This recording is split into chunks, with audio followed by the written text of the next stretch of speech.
তুমি এখনো শোনি? বুঝলা, আজকে তোমার হাতের রান্নাটা যা হয়েছিল না, মনে হচ্ছে তোমার হাতে একটা চুমু খাই। ইস, মেয়ের সামনে তুমি যে কি সব বলো না। নাও নাও, শুয়ে পড়ো, অনেক রাত হয়েছে তো। হ্যাঁ, শুয়েই পড়বো, আজকে বিশাল ঘুমও পাচ্ছে। ও বাবা, চোদনা মানে কি গো? এই কি কি কি কি বললি তুই? এইসব বাজে কথা তুই কোথা থেকে শিখেছিস? হ্যাঁ, আমি কি জানি নাকি? ফাটা আমাকে স্কুলে গিয়ে শিখিয়েছে। তোকে এইসব কথা ফাটা শিখিয়েছে? তোকে আমি কতবার বলেছি না স্কুলে গিয়ে এইসব বাচ্চাদের সাথে একদম কথা বলবি না। আরে বাবা ছাড়ো না, বাচ্চা কাচ্চা মানুষ তো, তাই কি নাকি বলেছে। ফাটা বাচ্চা নাকি? ও একটা না পাকা শান্তির ছেলে। ওরা নিজের মতো আমার মেয়েটাকে উল্টো পাল্টা শিখাচ্ছে। দাঁড়াও, ওই চুদির ভাইকে দেখাচ্ছি মজা।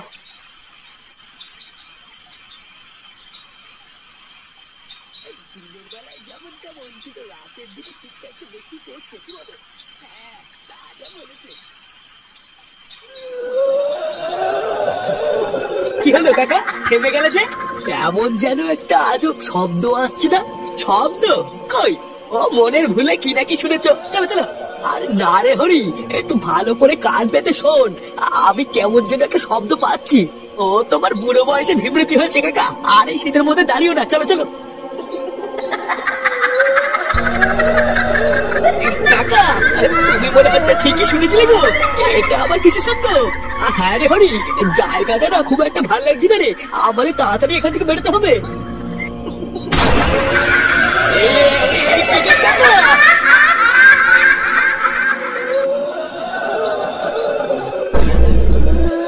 হরি, এই হরি, হরি আমাকে ছেড়ে যাস না।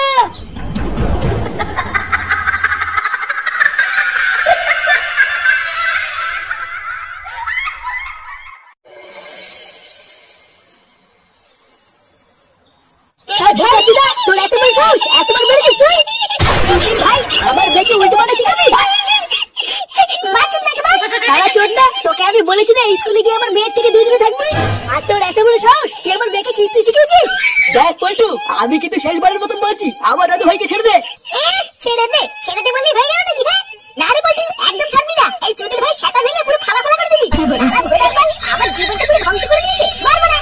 চললে ভুদা, আমি যদি আর কোনোদিন শুনি যে তুই আমার মেয়ের সাথে স্কুলে গিয়ে কথা বলেছিস বা আমার মেয়েকে খিস্তি শিখিয়েছিস, তাহলে চুদির ভাই পরের বার তোর বাড়িতে এসে তোর তো দাদু লেওয়া ছিল আমি ডাঙ্গুটি খেলবাই বলছিলাম।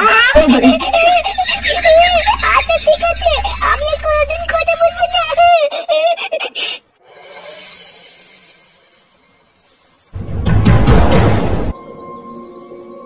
কি আশ্চর্য, কালকে সকালেই হারানদার সাথে কথা বললাম, আর এক রাতের মধ্যে এত কিছু ঘটে গেল, এ তো আশাই করা যায় না। আমার তো দেখেই বুকের ভিতরটা কেমন কেঁপে কেঁপে উঠছে। একটা জলজান্ত মানুষের একই অবস্থা। আরে দেখে বুঝতে পারছি না কি সাংঘাতিক ভয়ঙ্কর ভাবে একটা জলজান্ত মানুষকে মেরে ফেলেছে। একটা চোখ উপড়ে নিয়েছে, আবার পুরো শরীরটাও পুরো ফ্যাকাশে হয়ে গেছে, যেন মনে হচ্ছে পুরো শরীর থেকে কে যেন রক্ত চুষে খেয়ে নিয়েছে। বাবারে বাবা, আমি তো পুরো শিওর এটা কোনো ডাইনির কাজ, না হলে তো এটা কোনোভাবেই সম্ভব না। হ্যাঁ ঠিকই বলেছো। এই পুনা মেরেছে, এই সময় কি হয়েছে? দেখছিস তো কাল রাতে গ্রামে কি হয়েছে? হ্যাঁ সে তো দেখতেই পাচ্ছি। তা কি করে এমন হলো সেটা কি জানতে পারলি? না রে বল্টু, তেমন কিছু জানা যায়নি, তবে গ্রামের সবাই বলছে এটা নাকি কোনো ডাইনির কাজ। ভালো করে তাকিয়ে দেখ, মনে হচ্ছে গলার কাছে কে যেন কামড় নিয়ে সব রক্ত চুষে নিয়েছে। এই যে চোদনা শুধু কি রক্ত চুষেছে নাকি, চোখের লেওড়া তো তুলে নিয়ে গেছে। এই দিন না মানে না, এই ছিল আমি দেখতে পাচ্ছি না। ওরে পটদা, ব্যাপারটা দেখে কি বুঝলা? এটাই বুঝলাম যে এইরকম ঘটনা কিন্তু আমাদের গ্রামে এর আগে আরো অনেকবার ঘটেছে, আর প্রতিবারের মতন এই ঘটনাটাও কিন্তু কোনো সাধারণ ঘটনা না। এই ব্যাপারটা নিয়ে আমাদের সবাই মিলে একটু গ্রামের মোড়লের বাড়িতে যেতে হবে, বুঝলি? তারপর আলোচনা করে দেখতে হবে।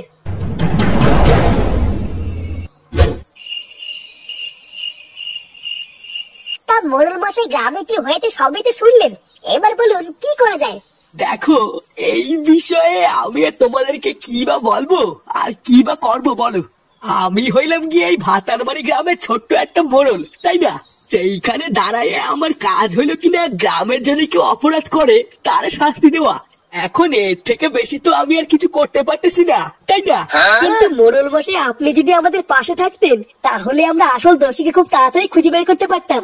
আমরা যদি তাড়াতাড়ি দোষীকে ধরতে না পারি তাহলে হয়তো গ্রামে আরো বড় বিপদ আসবে।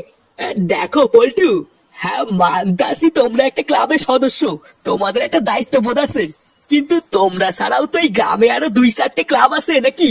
তা তারা যখন চুপ করে বসে আছে তোমরাও তাদের মতন চুপ করেই থাকো, এইটা হইলো কি পুলিশের কাজ। তা এই বিষয়ে শুধু আমি কেন, তোমাদেরকে কেউই সাহায্য করতে পারবে না। চুদির ভাই, তা কি বাচ্চা মোড়ল হয়েছে তুমি যে কোনো সাহায্য করতে পারবে না? গ্রামের সবাই মরে যাচ্ছে আর উনি বসে বসে বাঁচিচ্ছে। চোদলা মোড়ল হয়েছে উনি, গুদের মোড়ল। চল তো বলতে চল, এইসব বাচ্চা লাগাতে থেকে না কোনো লাভ হবে না, বুঝলি? লেওরা আমি বুঝে গেছি, এবার যা করে আমাদের বাচ্চা প্রাপ্তি করতে হবে।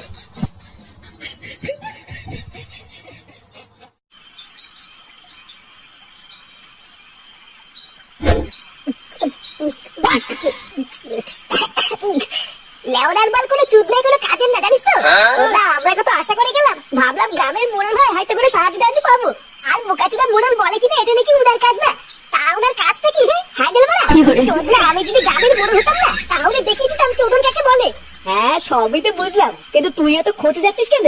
কোন বাল কি করলো কি না করলো ওসব আমাদের দেখে লাভ নেই, আমরা আমাদের দায়িত্ব পালন করলেই হবে। আচ্ছা পল্টুদা, পুরো গ্রামটাকে পাহারা দেওয়ার জন্য যদি আমাদের ক্লাবের তরফ থেকে সিভিক ভলেন্টিয়ার দিই তাহলে কেমন হয়?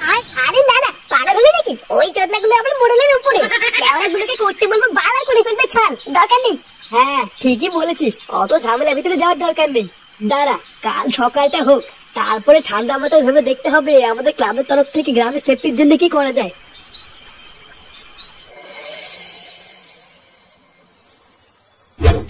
কি উল্টো পাল্টা কথা বলছিস তুই? হ্যাঁ গো পল্টুদা, আমি একদম উল্টো পাল্টা কথা বলছি না। ক্লাবে আসার পথে তো গ্রামের লোকজন তাই বলছিল। তোমার বিশ্বাস না হলে তুমি ফটকে জিজ্ঞাসা করো না, ফটকেও তো ছিল আমার সাথে। হ্যাঁ রে পল্টু, ল্যাংচা ঠিকই বলছে, কাল রাতে নাকি গ্রামের আরো একজন মারা গেছে। আমি আর ল্যাংচা তো প্রথমে শুনে বিশ্বাসই করতে পারিনি যে কাল রাতে আরো একজন একই ভাবে মারা গেছে। এ বাড়ার বাল, গ্রামে এসব কি হচ্ছে রে? আমি তো এসব কিছুই বুঝতে পারছি না, রোজ রাতে একটা করে মরে যাচ্ছে। ও লেওরা, আমি বুঝে গেছি, রাতে বেলায় বাড়ার বেলা বাড়ির থেকে বেরোতে যাবে না, তাহলেই কপালে চোদন আছে। করা যাবে বলতে পল্টুদা, কে মারছে কেন মারছে কিছুই তো বুঝতে পারছি না। আর এইভাবে চলতে থাকলে তো এক এক করে গ্রামের সব মানুষই মরে যাবে। প্রতিদিন রাত্রে বেলায় গ্রামের একটা একটা করে মানুষ কি করে মরছে, এখন এটা জানার একটাই রাস্তা আছে। নে মারা, সেটা আবার কোন রাস্তা? রাস্তা নয় রে, রাস্তা না, চৌরাস্তা, আমাদের গুদুম বাবা।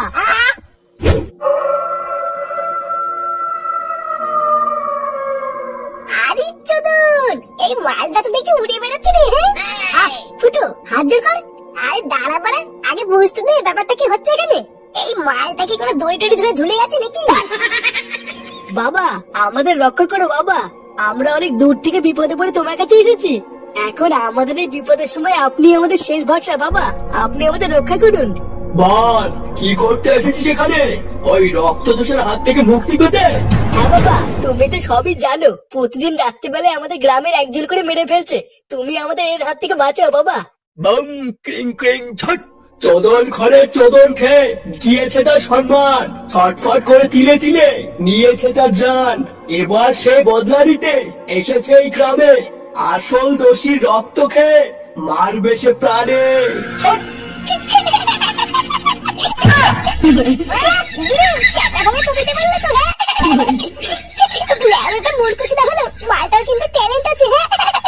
চুপ সুধীর ভাই, তুই আমাকে মূর্খ বললি? আমি মাধ্যমিক পাস? তারা চোদ না, মাধ্যমিক আর 1 নম্বরের জন্য আমি স্টার পাইনি, কারণ জানিস? কারণ আমার পেনের কালি ফুরিয়ে গেছিল। বলছি বাবা, তুমি ওর কথা কিছু মনে করো না। এবার তুমি আমাদের বলে দাও বাবা, কে সেই দোষী যার জন্য আমাদের গ্রামের রক্তচোষাটা এত বড় ক্ষতি করছে? আর এই রক্তচোষাটা কোথায় বা থাকে আমরা তো কিছুই জানি না বাবা।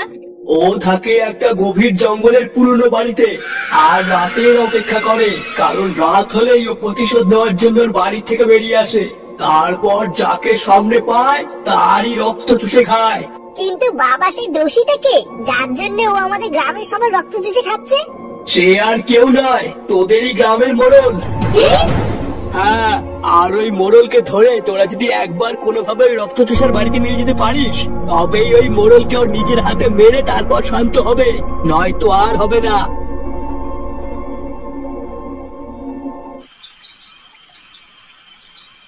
আর মারানির ভাই, এবার আমি বুঝেছি ওই মোড়ল কেন আমাদের কোনো সাহায্য করলো না, আর করবেই বা কি করে? এই সবকিছুর পিছনে তো শান্তি ছেলেটারই হাত আছে। জানা পল্টুদা, আমরা যখন এখন সবকিছু জানি তখন কিন্তু এর একটা শেষ দেখতেই হবে, না হলে হয়তো আজকে রাত ওই শান্তির ছেলের জন্য কেউ না কেউ প্রাণ হারাবে। হ্যাঁ ঠিকই বলেছিস, আর সময় নষ্ট না করে যে করেই হোক ওই মোড়লকে রক্তচোষার হাতে তুলে দিতে হবে। না হলে হয়তো প্রতিশোধের আগুনে রক্ত চোষে এক এক করে সবাইকে মেরে ফেলবে। চালা মাদার পেটের বাচ্চা মোড়ল, বাইরে থেকে তো দেখে মনে হয় ভাজা মাছটা উল্টে খেতে পারে না, আর এইদিকে নাকি একটা নিরীহ মেয়ের ইজ্জত নিয়ে তাকে মেরে ফেলেছে। তোদের বাপ তুই আমাকে একবার বল পল্টু, আমি একাই গিয়ে মোড়লের ঘুষটা ঘুর মেরে দিয়েছি। তুই এক কাজ কর ল্যাংচা, তুই আর ফুটো গিয়ে যেভাবেই হোক ওই মোড়লকে বাড়ি থেকে বের করে রক্ত চোষার বাড়ির সামনে নিয়ে আয়। তারপর মালটাকে বোকাচোদা বানিয়ে যদি একবারে রক্ত চোষার হাতে তুলে দিতে পারি ব্যাস। কিন্তু পল্টুদের সকালবেলায় ফটোই চুদির ভাইকে যা কিস্তি মারলো, আমি আর ফটো কি ডাকলে তো চোদাটা আসবেই না। আসবে আসবে রে ল্যাংচা, চোদরে পড়লে এমনি দৌড়তে দৌড়তে আসবে। তুই আর ফটো গিয়ে কি বলবি, এবার আমি কি বলছি সেটা মন দিয়ে শোন।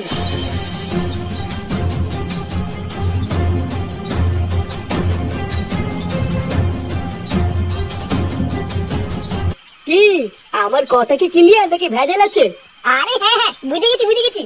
এবার বারা তোরাও দেখবি এই ফুটোর অ্যাক্টিং কাকে বলে। মোড়ল কাকু, ও মোড়ল কাকু, কাকু কই গো?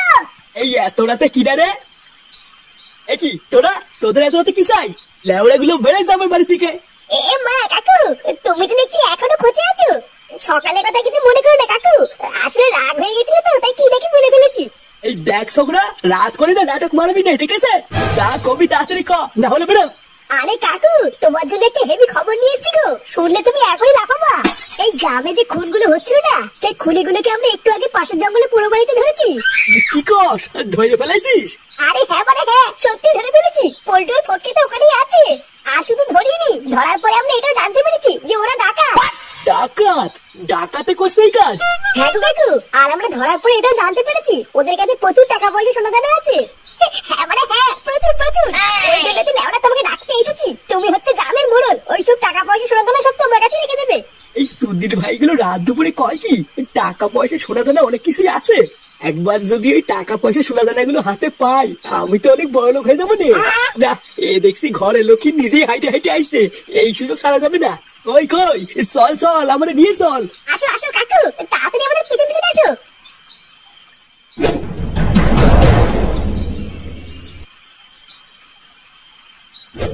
নে রে, বললি যে এখানে ডাকাত গুলো আছে, তো গেলে কোথায়? কিটা রে, কিটা? দেখ ঢ্যামনা গুলো তোরা কি ভাবতেছিস? আমার এখানে আইনে তোরা ভয় দেখাবি? আমি কিন্তু এই গ্রামের মোড়ল, আর তোদের সকলের কপালে কিন্তু কষ্ট আছে বলে দিলাম।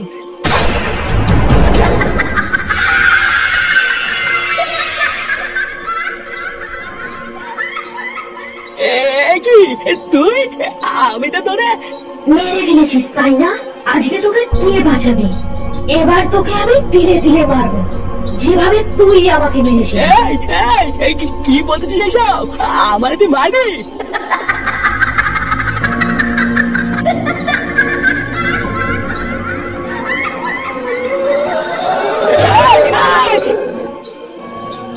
শান্তির ছেলে, এবার দেখ কেমন লাগে। এবার থেকে সব শান্ত, আর গ্রামের কোনো মানুষই মারা যাবে না। চল এবার আমরাও যাই।